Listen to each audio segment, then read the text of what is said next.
finally planted my pink flower. I don't know the name of it, but it's really pretty. You can see that.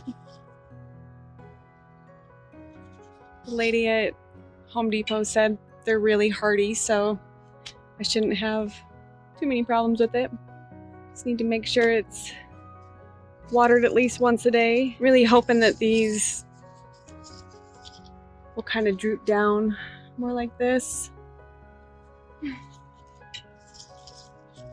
Yeah, I love it.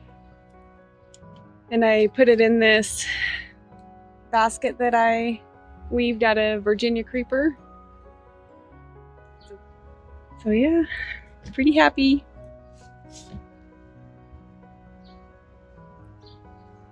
So pretty.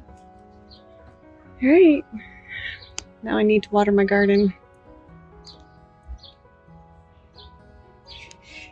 A bit late out here today.